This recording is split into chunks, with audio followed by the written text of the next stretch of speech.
인생을 살아가면서 원망과 불평은 가장 보편적인 경험 가운데 하나입니다. 태어나서 지금까지 살아오면서 나는 한 번도 원망한 적이 없다. 한 번도 불평해 본 적이 없다. 아마 그런 사람은 없을 것입니다. 유대인들에게 있어서 성경 다음으로 귀하게 여기는 책이 있다면 탈무드인데, 탈무드에 그런 이야기가 나와요. 사람의 생각에는 두 가지 주머니가 들어있다 그래요. 하나는 기억의 주머니, 또 하나는 망각의 주머니. 그런 사람이 당황스러운 어떤 어려운 일을 갑자기 만나게 되면은 기억의 주머니에 넣어야 될 것을 망각의 주머니에 넣고, 망각의 주머니에 넣을 것을 기억의 주머니에 넣는다 그래요. 그러면 정서적으로 혼란을 일으켜서 자기도 모르게 원망하거나 불평하게 된다는 것입니다. 이스라엘 백성들이 시내산이라고 하는 곳에 이르러서 모세를 통해서 하나님께서 십계명을 주시거든요. 십계명을 받고 거기서 하나님과 이스라엘 백성 사이에 언약을 맺어요. 시내산 언약을 맺습니다. 하나님은 그들의 하나님이 되고 이스라엘은 하나님의 백성이 되는 언약을 맺고 가나안 땅을 향해서 출발하게 되는데, 이 시내산에서 1년 정도 머물게 되거든요.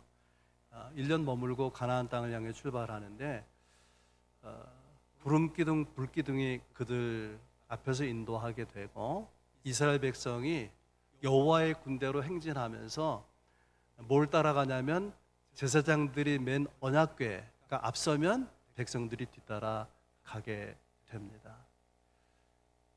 애굽에 430년 노예 생활하던 이스라엘 백성들이 하나님이 축복하신 땅을 향해서 나아가는 그 행진은 굉장히 감격스러웠을 것 같아요. 모세도 그렇고 이스라엘 백성도. 그런 감격을 모세가 민수기 10장 35절 36절에서 이렇게 말합니다. 여호와여 일어나소서, 우리의 대적을 흩으시고 우리의 대적을 우리 앞에서 도망가게 하옵소서. 언약궤가 행진할 때 이렇게 외치는 거예요. 하나님, 대적을 우리 앞에서 흩어지게 하여 주십시오. 우리 앞에서 도망가게 해 주십시오. 그리고 하나님의 언약궤가 멈추면은 다시 이스라엘 백성 진중 안으로 돌아오소서. 그렇게 감격 가운데 광야를 행진해 나갑니다. 3일 정도 되어서, 광야를 행진한 지 3일 정도 되어서 바란 광야라는 곳에 오게 돼요.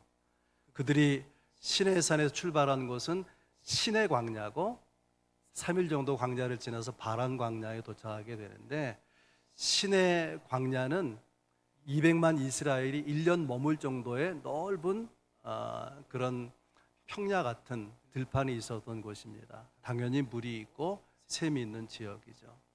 이 바란 광야는 그 지형이 험해요. 험한 산지가 있고, 그리고 메마른 모래만 있는 그런 곳이에요. 당연히 먹고 마시는 것이 없지 않겠습니까? 신명기 1장 19절에 보면 이 바란 광야를 크고 두려운 광야라고 불렀어요. 광야 40년 동안에 만난 여러 광야가 있는데 가장 크게 두려워한 광야 중에 하나가 바란 광야라는 거예요. 바란 광야에서 하나님의 백성들이 원망하기 시작한 것입니다. 1절 말씀이에요. 여호와께서 들으시기에 백성이 악한 말로 원망하며 여호와께서 들으시고 진노하사 여호와의 불을 그들 중에 붙여서 진영 끝을 사르게 하시니라. 하나님이 굉장히 진노하셔서 불을 보내가지고 불을 이스라엘 진영에 붙여서 진영 끝을 살랐다라는 거예요. 그곳 이름을 다베라, 이게 불이 붙었다 그런 말이죠. 그런데 하나님께서 진노하셔서 불을 붙이실 때에 이스라엘 진영 한복판에 붙이면 굉장히 그 불의 피해를 입었을 것입니다. 그런데 감사하게도 진영 끝자락 한 부분을 불을 붙이신 거예요. 모세가 기도해서 불이 금방 꺼져버리게 됩니다. 목적은 이스라엘 백성을 심판해서 죽이려고 하는 것이 아니라 돌이키라고 하는 거죠. 왜 원망하느냐? 원망을 그치라. 왜 불평하는 불평을 그치라. 일종의 가벼운 경고였다, 이렇게 볼 수 있습니다. 그런데 이스라엘 백성들이 하나님의 경고를 받았음에도 불구하고 또다시 불평하는 내용이 4절에 나와요. 그들 중에 섞여 사는 다른 인종들이 탐욕을 품음에 이스라엘 자손도 다시 울며 이르되 누가 우리에게 고기를 주어 먹게 하랴. 섞여 사는 다른 인종, 그게 어떤 사람들인가 하면 이스라엘 백성이 애굽에서 나올 때에 덩달아 따라 넣은 사람들, 애굽 사람도 아니고 이스라엘 백성도 아닌 애굽의 노예로 살던 외국인들, 이방인들, 그들이 출애굽하는 이스라엘 백성을 따라 나왔다는 거예요. 이스라엘 백성이 믿는 하나님 얼마나 놀라우신 분인지를 알았잖아요. 그래서 하나님을 믿는 백성들을 따라서 덩달아 나온 외국인들, 섞여 사는 다른 인종이에요. 그들에게서 이렇게 불평이 나오기 시작하는 것이죠. 성경에는 울며라는 표현으로 이렇게 기록이 되어 있는데 원문에는 와이쿠브, 굳이 번역하자면 통곡했다는 거예요. 그냥 눈물을 훔친 정도가 아니라 크게 소리내어 울면서 통곡하면서 그렇게 울었다는 것입니다. 여러분, 출애굽 1세대가 다 광야에 죽지 않습니까? 여호수아와 갈렙과 출애굽 2세대 가나안 땅에 들어갑니다. 무슨 말이냐면 원망하는 백성을 하나님은 가나안 땅에 들여보내기를 원하지 않으신다는 거예요. 하나님 앞에서 하나님의 백성의 원망과 불평은 그렇게 심각한 것입니다. 그러면 그런 원망과 불평을 어떻게 극복할 수 있느냐? 오늘도 세 가지 말씀 함께 나누면서 은혜 받기 원하는데요. 첫 번째는 은혜를 기대하고 은혜를 기억하고 은혜를 기대하라. 원망 극복의 비결, 하나님의 은혜를 기억하고 기대하라. 생각해보면 이스라엘 백성이 애굽에서 나와서 시내산까지 온 그 모든 여정이 하나님의 은혜였습니다. 430년 노예 생활하던 이스라엘 백성들에게 해방되어서 자유를 누리게 된 것, 은혜죠. 또 광야를 진행하는 가운데 홍해바다를 만났어요. 더 전진하면 빠져 죽고 돌이키면 애국 군대의 발에 밟히는 거죠. 하나님께서 기적을 베풀어 주셔서 바다를 마른 땅처럼 건너갔습니다. 은혜 아닙니까? 이스라엘이 행진할 때에 구름기둥 불기둥이 인도하는 거예요. 낮에 추위를 막아주고 밤에 추위를 막아주고 낮에 더위를 막아주고, 그렇게 보호하시면서 광야를 인도받은 것, 그것이 또한 하나님의 은혜죠. 마라의 순물을 단물로 바꿔주신 것 하나님의 은혜입니다. 이 시내 광야까지 온 모든 시간 속에 있었던 삶이 하나님의 은혜였다는 거예요. 하나님의 은혜로 가득한 삶을 경험했습니다. 그런 시내 광야, 시내산을 떠나서 불과 3일밖에 안 되는데 원망과 불평이 터져 나오기 시작했다는 거예요. 6절 말씀입니다. 이제는 우리의 기력이 다하여 이 만나 외에는 보이는 것이 아무것도 없도다. 한마디로 맨날 만나만 먹느냐, 만나밖에 먹지 못하느냐, 그런 불평인 거죠. 그런데 이스라엘 백성들이 처음부터 이 만나라는 음식에 대해서 불평한 것이 아닙니다. 사실 만나는 기적의 음식이고 또 최고의 음식이에요. 하나님이 땅에 없는 양식을 하늘에서 비처럼 내려주신 거 아닙니까? 그걸 먹고 충분히 건강할 수 있고 생활할 수 있는 양식이에요. 말하자면 거기에 영양소라든가 비타민이라든가 미네랄이라든가 그런 것들이 다 들어있다고 우리가 상상해 볼 수가 있는 거예요. 왜냐하면 충분하니까 생활하기에. 이스라엘 백성들이 만나라는 음식을 처음 경험할 때에 출애굽기 16장 31절에서는 그 만나를 꿀 섞은 과자 같다 그랬어요. 우리가 맛있는 음식을 꿀맛 같다 그러잖아요. 꿀 섞은 과자 같다. 민수기 11장 오늘 본문이 들어있는 8절에서는 기름 섞은 과자 같다 그랬어요. 음식을 기름에 튀기면 어지간하면 다 맛있어요. 거기까지는 좋았잖아요. 그런데 민수기 21장에 가면은 세월이 흘러서 이 만나에 대한 평가가 이 하찮은 음식을 우리가 싫어하노라.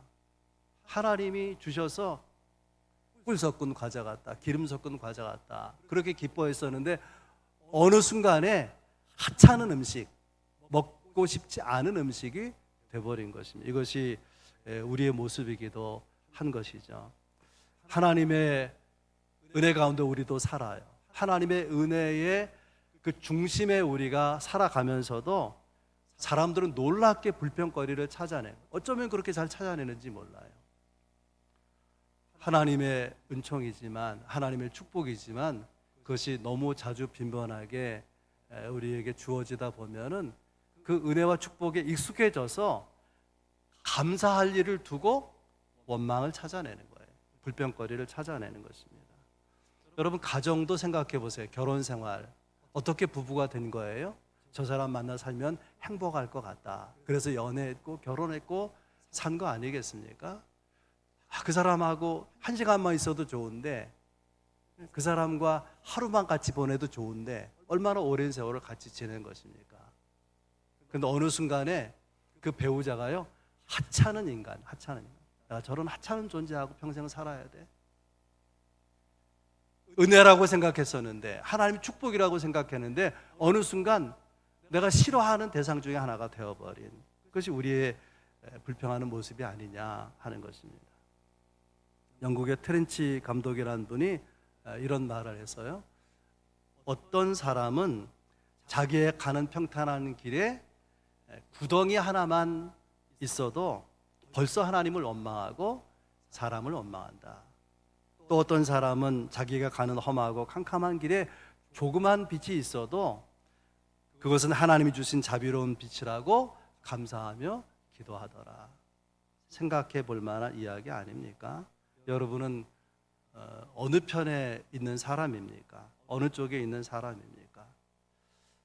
이스라엘 백성은 이 원망 때문에 가나안 땅에 가는 그 여정에 있었던 광야를 40년 유리하며 방황하지 않았습니까? 흥미로운 것은요, 이스라엘 백성이 이렇게 하나님이 주신 만나에 대해서 불평하고 있는 동안에도 만나는 내리고 있었다는 거예요. 9절 말씀에 보면 밤에 이슬이 진영에 내릴 때 만나도 함께 내렸더라. 만나 없으면 굶잖아요. 불평하는데도 굶을까 봐 만나를 주신 거예요. 여러분, 하나님이 주신 은혜가 은혜로 여겨지지 않으면 불평하고 원망하게 되는 것입니다. 그러니 어쩌라는 거예요? 하나님의 은혜를 은혜라고 생각하는 거예요. 그렇게 기억하는 거예요. 그리고 주실 은혜를 기대하는 사람은 원망을 극복할 수가 있다고 하는 것이죠. 하나님께서는 하나님이 저들과 함께 계시다는 상징으로 구름기둥, 불기둥을 허락해 주셨습니다. 구름기둥을 보면서 그 구름기둥의 인도를 따라가면서 하나님이 우리와 함께 계시고 하나님의 거룩한 놀라운 임재가 우리 가운데 있다, 그것을 생각하도록 한 것이죠. 하나님이 그들 가운데 계신 거예요. 그들이 배고플 때도 또 목마를 때도 하나님이 그들 가운데 계신 것입니다. 구하면 주시지 않겠습니까? 구하라 얻을 것이고 찾으라 찾을 것이고 두드리면 열릴 것이니라. 구했으면 하나님이 분명히 고기도 주셨을 것입니다. 여러분, 우리가 잊지 말아야 될 것은 오늘 본문 1절에 보면 이스라엘이 원망하는 것을 하나님이 들으셨다, 그렇게 되어 있어요. 여호와께서 들으시고, 원망과 불평은요 하나님의 백성의 언어가 아닙니다.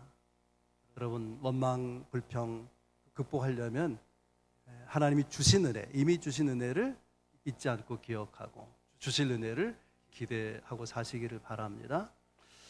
두 번째 원망 불평 극복의 길은 탐욕을 조심하는 것입니다. 4절 이렇게 돼 있어요. 그들 중에 섞여 사는 다른 인종들이 탐욕을 품음에. 도대체 어떤 탐욕을 품은 것이냐? 그 내용이 고기를 먹고 싶다 그랬더니 탐욕을 품었다 성경이 기록하고 있는 거예요. 잘 이해하기 어려운 거죠. 저는 육식 체질이고 의사가 고기를 먹지 말라 그랬지만 붉은 고기 먹지 말라 그러더라고요. 굉장히 섭섭하고 나는 엄청 탐욕을 품는 사람이에요. 그러면 이스라엘 본문의 맥락을 전후로 이렇게 살펴보게 되면 이 상황에 이 맥락에서 이 고기를 먹고 싶다고 하는 것은 탐욕 맞습니다. 왜 그런가 몇 가지 말씀드리겠는데, 탐욕은 하나님이 주신 것에 대해서 불만족하다는 표현이에요.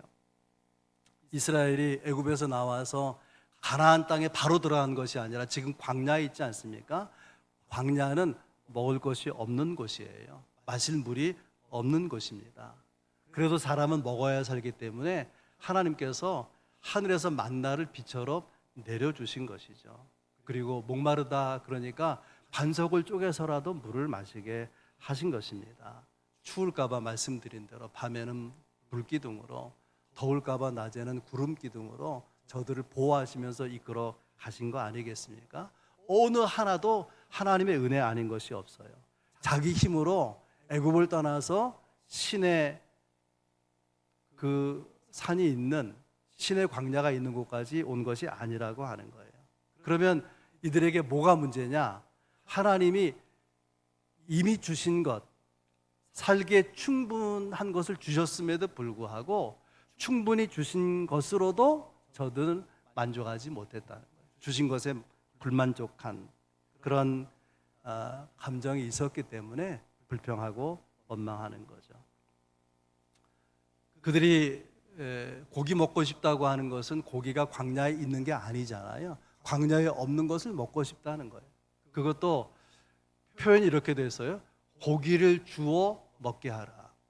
제가 설교를 주면 어떤 이미지가 떠오르냐면 그 대기업 직원들이요 데모하는 게 떠올랐어요. 연봉이 1억 가깝거나 1억이 넘는데도 불구하고 그 회사가 그 상황이 무역이 잘 안 되고 그래서 이게 플러스가 말이죠 마이너스로 돌아서고 이윤이 없는데도 불구하고 데모를 하는 거예요. 데모를. 이 국민의 평균 임금 연봉의 2배 넘는 그런 급여를 받고 있으면서도 더 내놓은 회사를 향해서. 오늘 이스라엘 백성의 모습이 그런 것입니다. 고기를 주어 먹게 하라. 고기 내놓으라는 거. 하나님에게 강짜를 놓는 거예요. 하나님 앞에 성질을 부리면서 맨날 어떻게 만나만 먹고 사냐, 고기 내놓으라고 투정하는 것입니다. 그러니까 이것은 탐욕이 맞는 것이죠. 또 한 가지는 탐욕은 하나님에 대한 불신앙이라는 거예요. 이스라엘 백성이 시내산에 와서 십계명을 받았어요. 십계명의 1계명은 나 외에 하나님을 너에게 있게 하지 말지니라. 다시 말하면 하나님만 섬기라는 거죠. 십계명의 마지막 계명은 탐내지 말라는 거예요. 그러니까 진정한 신앙이란 하나님을 오직 하나님만 섬기고 그리고 탐욕을 끊어내는 거죠. 이것이 진정한 신앙입니다. 신앙이 올라가면 탐욕이 내려가는 것이고 탐욕이 올라가면 신앙은 내려가는 거죠. 이스라엘 백성이 과도한 탐욕을 부리는 것 불신앙 맞는 거 아닙니까? 또 한 가지 탐욕은 전염성이 크다는 거예요. 그래서 4절에 보면 이스라엘 자손도 그랬어요. 섞여 사는 인종이 출애굽할 때 따라 나왔는데 그들이 불평하고 원망하기 시작했는데 이스라엘 자손도 4절에 다시 울며 이르되 누가 우리에게 고기를 주어 먹게 하랴. 고기 누가 주는 거죠? 하나님이 주는 거예요. 하나님에 대한 불평 원망이 있으니까 하나님 말고 다른 누가 우리에게 주어 고기를 먹게 하랴. 그런 불평인 거예요. 아무튼 이방인들, 애굽에 살던 애굽 사람도 아니고 이스라엘 사람도 아닌 그런 노예로 살던 이방인들, 외국인들이 불평하면서 탐욕을 품고 우니까 이스라엘 백성도 덩달아 통곡하며 울었다는 거예요. 당장 영향을 받은 것입니다. 그래서 이어받고 이스라엘 백성이 뭐라고 불평하느냐? 5절 6절이에요. 우리가 애굽에 있을 때는 값없이 생선과 오이와 참외와 부추와 파와 마늘들을 먹은 것이 생각나거늘 이제는 우리의 기력이 다하여 이 만나 외에는 보이는 것이 아무것도 없도다. 애굽에서 먹고 살던 것을 그리워하는 거예요. 애굽을 그리워하는 것입니다. 여러분, 이스라엘 백성들에게 애굽은 어떤 나라입니까? 애굽은 어떤 곳이에요? 모세가 태어날 때에 이스라엘 백성이 크게 번성하는 것을 애굽이 두려워해서 사내 아이가 태어나면 이스라엘 백성을 다 죽이라고 했어요. 그런 애굽이에요. 애굽에 살면서 하나님의 백성 이스라엘이 노예 중에서도 가장 미움을 많이 받고 가장 크게 학대와 착취를 받았던 나라, 그 땅이 애굽인데 그 애굽을 그리워하는 거예요. 말도 안 되는 이야기 아니겠습니까?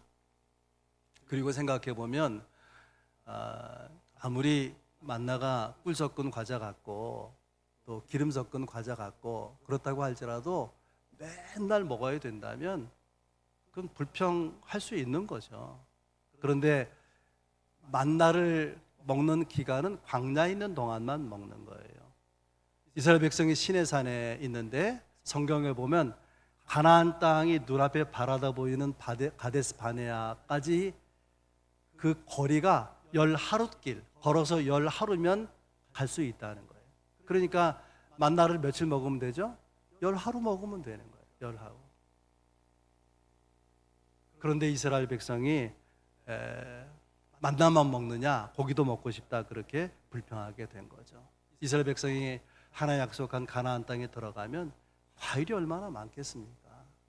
또 채소가 얼마나 각색의 채소가 있겠습니까? 또 사람들이 외국 여행 가면 비싸게 사오는 올리브유 그런 거, 그게 얼마나 많이 있어요. 그런데도 불구하고 이스라엘 백성이 광야에 만나 먹은 지 불과 며칠 안 되거든요. 불과 며칠 안 되고, 물론 시내산에 1년을 머물긴 했지만 그럼에도 불구하고 이스라엘 백성 성경에 보면 장막문에서 울었다 그렇게 돼요. 장막문, 자기들이 텐트 치고 사는 그 문 앞에 서가지고 모든 이스라엘 백성이 우는 모습 생각해 보세요. 다 문 앞에 나가지고 나도 통곡하고 울고 있고 그 앞에 있는 텐트 앞에서도 다 울고 있는 거예요. 하나님의 마음이 얼마나 찢어지겠습니까? 고기 먹고 싶다고 크게 소리내어 우니까 하나님께서 고기를 주시는데요. 31절 말씀이에요. 바람이 여호와에게서 나와 바다에서부터 메추라기를 몰아 진영 곁 이쪽 저쪽 곳 진영 사방으로 각기 하룻길 되는 지면이 2규빗쯤에 내리게 한지라. 철새가 있죠. 철새, 계절이 바뀌면 철새가 옮겨가는데 그 철에 맞아서 그런 계절풍에 의해서 새들이 날아온 것인지 모르지만 고기를 먹고 싶다고 하는 그 타이밍에 하나님이 바람을 불게 해가지고 그 철새들을 다 이스라엘 진영에 떨어지게 만들었는데 그 양이 얼마나 되느냐? 높이가 2규빗이라는 거예요. 팔꿈치에서부터 가운데 손가락 끝까지가 1규빗이에요. 키가 작은 사람은 45cm, 키가 큰 사람은 50cm. 그러니까 메추라기가요 2규빗이니까 90cm, 1m 정도의 높이로 고기가 쌓인 거예요. 그 쌓여 있는 길이가 얼마나 되느냐? 이스라엘이 지금 머물고 있는 진영 동서남북으로 하룻길 정도의 거리에 쌓여 있다는 거예요. 사람이 1시간에 4km를 걷는다 그래요. 8시간 일하잖아요. 8시간 걸으면 몇 킬로죠? 32km. 절반으로 잘라도 16km. 그러니까 15km, 20km 그 거리에 메추라기가 1m 높이로 쌓여져 있는 거예요. 얼마나 많은 메추라기가 떨어진 것입니까? 하나님께서 고기를 주어 먹게 하시고 진노하시는데요. 33절 34절이에요. 고기가 아직 이 사이에 있어 씹히기도 전에 여호와께서 백성에게 대하여 진노하사 심히 큰 재앙으로 치셨으므로 그곳 이름을 기브롯 핫다와라 불렀으니 욕심을 낸 백성을 거기 장사함이었더라. 모든 이스라엘 사람이 죽어서 장사된 것이 아니라 어떤 사람이 죽었을까? 아마도 이 일을 선동한 주동자들이 하나님의 징계로 죽었을 것이라고 생각이 됩니다. 어떤 사람들이에요? 그 사람들이 20절에 보면 하나님을 멸시하고 하나님의 백성으로 불평하게 하고 어찌하여서 애굽에서 나왔느냐 하고 후회하게 만드는 그런 영향을 미친 사람들, 선동한 사람들, 주동한 사람들 하나님이 죽였을 것이라고 예상이 됩니다. 이런 사람들이요, 이상하게도 가까이 있는 거예요. 가까이 있으면 그들이 말하는 것을 듣게 되잖아요. 불평하는 말, 원망하는 말 들으면은 그러면 사람도 마음에 안 들고요, 세상도 마음에 안 들고 교회도 마음에 안 들고 그런 거예요. 부정적인 영향을 끼치는 사람이 있으면 이것저것 다 불편하게 되는 거예요. 여러분들이 이런 사람들을 경계할 수 있기를 바랍니다. 불평하는 사람들의 특성, 오늘 본문을 쭉 묵상하며 생각한 것이 뭐냐면, 저들은 하나님을 멸시하는구나, 하나님이 주신 것들을 하찮은 것이라고 여기는구나, 그런 생각이 들었습니다. 이스라엘 백성은 지금 광야의 길을 걷고 있습니다. 광야길은 누가 걸을 수 있느냐? 여러분 생각해 보세요. 광야길은 광야에 없는 것을 집중적으로 묵상하는 사람은 절대로 제대로 걸을 수가 없어요. 광야지만은 그러나 하나님이 이미 주신 은혜를 감사하고 주실 은혜를 기대하는 사람은 그 길을 걸어 나갈 수가 있는 것입니다. 여러분, 광야에서 필요한 것은요, 고기가 아니에요. 광야에서 정말 저들에게 필요한 것은 하나님이에요. 하나님이 고기도 주실 것 아니겠습니까? 청교도들이 이런 기도를 드렸다 그래요. 하나님, 우리에게 많은 축복을 주신 것을 감사합니다. 그러나 한 가지만 더하는 우리의 욕심을 용서하여 주옵소서. 우리에게 축복을 축복으로 깨닫고 감사하는 마음을 주시옵소서. 저는 이 기도의 마지막 부분이 마음에 와서 꽂혔어요. 축복을 축복으로 알고 감사하는 마음을 주옵소서. 하나님의 은혜를 은혜라고 알면 절대로 원망 안 하죠. 절대로 불평하지 않죠. 원망 극복의 비결, 탐욕을 조심해야 돼요. 주신 은혜를 잊지 않고 기억하고 주실 은혜를 기대하고 탐욕을 조심하고, 이거 원망 극복의 비결이에요. 세 번째 비결은 하나님의 처방을 받는 거예요. 하나님의 처방. 여러분, 인생에 하나님의 처방이 있어요. 두 가지 처방을 제가 생각했는데, 하나는 성령의 사람들과 함께 하라는 거예요. 모세가 백성들의 원망, 애굽으로 차라리 돌아가면 좋겠다, 애굽을 그리워하고 그럴 때 너무 힘드니까 하나님 앞에 하소연합니다. 11절 말씀이에요. 어찌하여 이 모든 백성을 내게 맡기사 내가 그 짐을 지게 하십니까? 14절. 책임이 너무 중하여 나 혼자는 이 모든 백성을 감당할 수 없습니다. 15절.